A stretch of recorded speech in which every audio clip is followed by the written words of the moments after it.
Thank you, Anna, for this nice introduction and formally inaugurating the workshop. Let me introduce myself. So I'm Darshan Joshi. I'm one of the co-organizers of this workshop. I'm a faculty member at TIFR Hyderabad, and I'm organizing this together with my co-organizer, Shadab Alam, who is a faculty member at TIFR Mumbai. So firstly, let me again welcome you to HBCSE and to this C 2025 workshop. And it's very thrilling and exciting to have many experts in the area of science education participating in this workshop, and also many younger population who is interested in discussing science education with us. So to be really honest with you, we both don't have any experience in science education as such, and we are here ourselves to learn more about science education.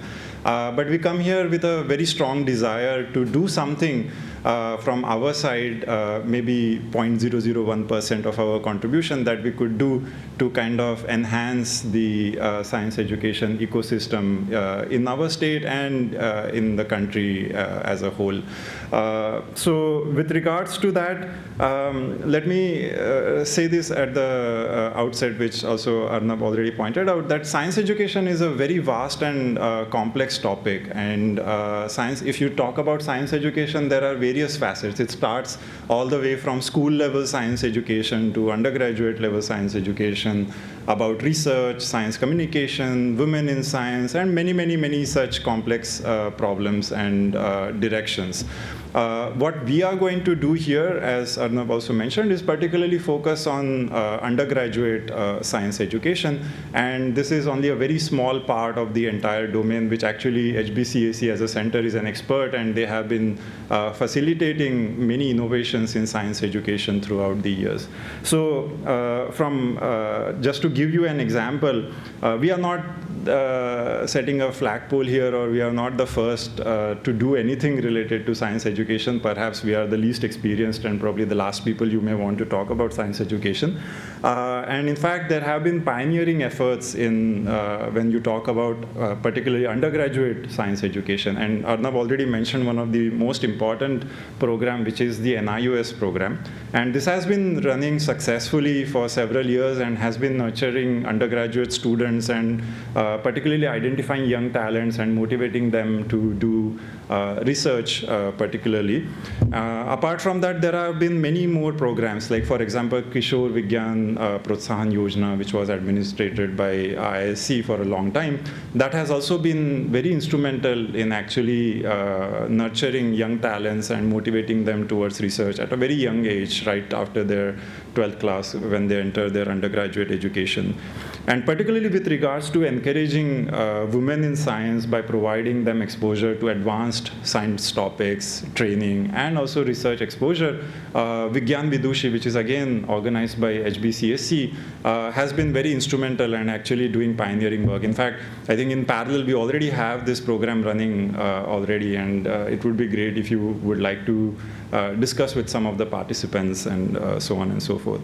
And apart from that, there have been many institutional level efforts as well, particularly from IISER Pune. So they have been merging both scientific research as well as education, and that's kind of a hotspot to kind of engineer good students with the right amount of, or the right perspective of undergraduate science education. And through various activities like MSD and COSME, they have been doing strong contributions in this area. So also Ayuka, which is also located in Pune, they have been a cradle for nurturing many young talents in, and researchers and students through their Ayuka associateship programs, as well as various science outreach activities. And in fact, at the level of outreach activities, like TIFR and HBCSE in particular has been at the forefront always through the National Science Day activities or any other science popularization, reaching out to schools, reaching out to colleges, and so on and so forth. So these have been at the various research institute levels efforts that have been already going on and have been successful over many years in terms of undergraduate science education.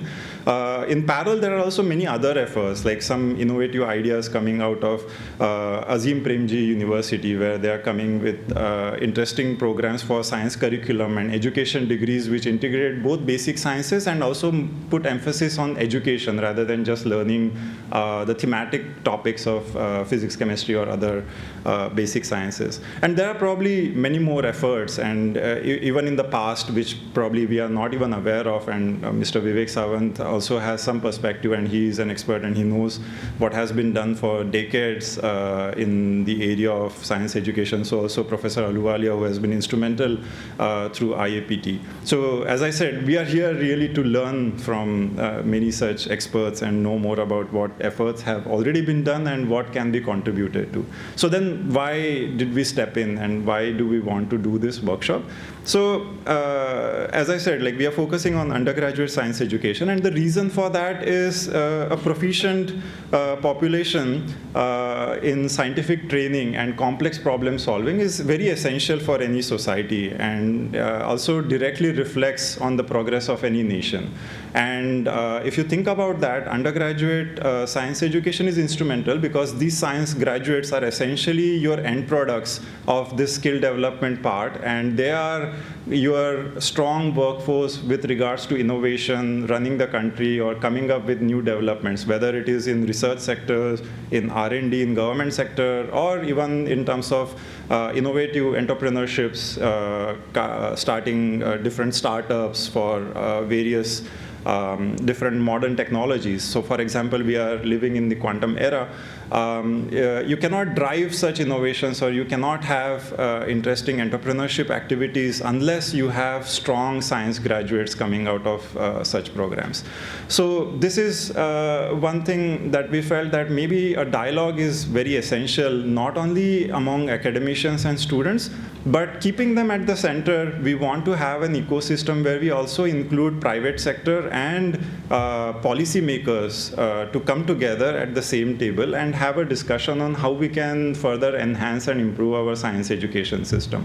So this is our, let's say, zeroth order attempt to do that. And this meeting or this workshop is our, so to say, starting or kind of encouraging or appeal to the community that we have to come together and discuss things together rather than everyone discussing in their own niche areas and having their efforts. Probably if we join hands and if we have a joint effort, we may have a even better outcome. So as Arnab pointed out rightly, this is a very, very complex problem, and it's not an easily solvable problem. So it's even harder to first understand what exactly the problem is.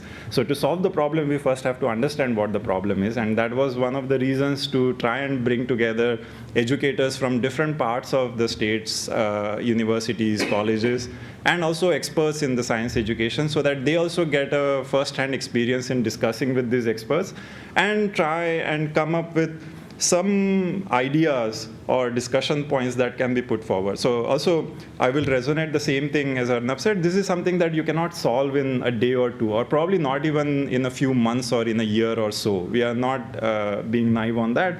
But what we hope is that this workshop could be a good starting point, and hopefully such dialogues where you bring in together all different stakeholders happen at regular intervals, and we bring together different people of different backgrounds and talk about science education. So that's our earnest, how to say, attempt towards trying to do something from our side for science education. And to be honest, we are a bit selfish as well, because we are beneficiaries of science graduates that come out of undergraduate science education. Being research faculties, we also recruit as an end product some science graduates who have to carry forward the research activities, right? So in a way, we also have this selfish, so to say, perspective that we want good science graduates and to have a better better science education system in the society. But as a whole, as we all understand, there are many other complex threads like job opportunities, what students feel, their anxiety about what this degree really means, and the value of degree.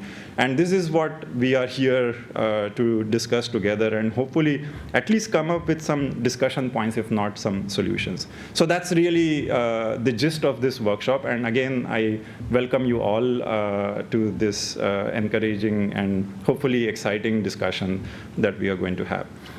So let me quickly run you through the plan of this workshop. So today basically is the first day of the workshop, which will be at HBCAC, and we have a set of talks here, a couple of plenary talks, and also short talks giving you different perspectives from educators' side, a few people talking from private sector, their perspective on what they feel can be done to the science education, or what is their current understanding of what is it that they observe with science graduates, and also a few things related to policy making.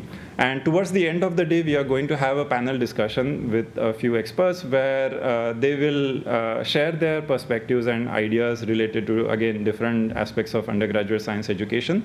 And this will be open to the audience, and this is where we want your active participation to ask questions and have a vibrant discussion with them. Along with that, when you registered, you may have gotten a sheet which has a set of questions or pointers. So this is basically a few questions or discussion points that we thought of.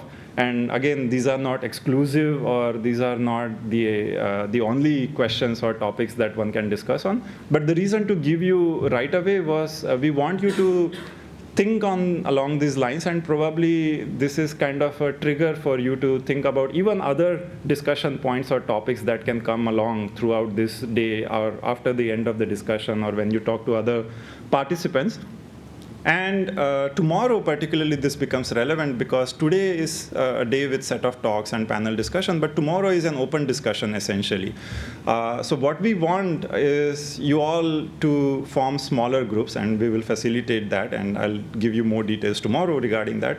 But forming small groups, we want you to discuss these points in smaller groups comprising of different people, educators, as well as private sector people and researchers, and come up with some discussion points or some actionable plan, hopefully, that can be accounted for. Or if nothing comes out, you can say nothing comes out, and it's a very, very complex problem, and it's just too hard for us to even think coherently what can be done.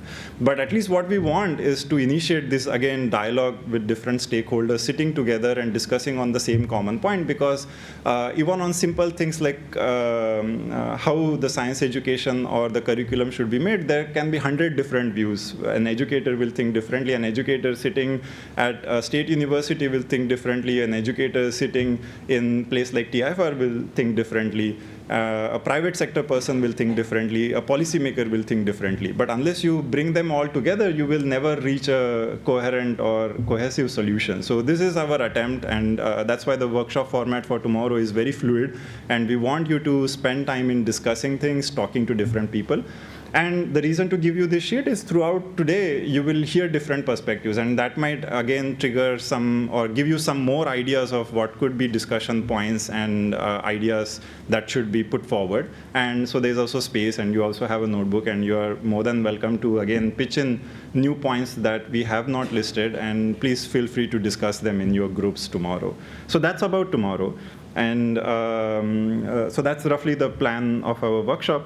And regarding logistics, let me just say a couple of words. So I hope you all had the breakfast in the canteen, and soon we will start the session. And after the session, we will have a tea break just outside this auditorium, and the lunch break will be in the same place where you had your breakfast. And I, again, take this opportunity to invite you all for the special dinner tonight, which will be at 7 p.m., again in the same NIUS canteen. And just to make sure that there's no confusion, today the workshop is in HBCAC campus, but tomorrow it will be in TIFR Colaba campus. So I request you all to please bear that in mind. And people staying in the guest house, we have arranged a bus for them to take you to TIFR Colaba campus. people from Mumbai, I request you to kindly keep this in mind and please come to the TIFR Colaba campus. I think I have sent you the coordinates in the email already. Okay, so with this, few details of logistics, I stop here, and I hope this was a good enough orientation to give you a perspective of why we are doing this and what is going to happen for the next 2 days. So with this, again, I welcome you all, and we now look forward to all our speakers. Thank you.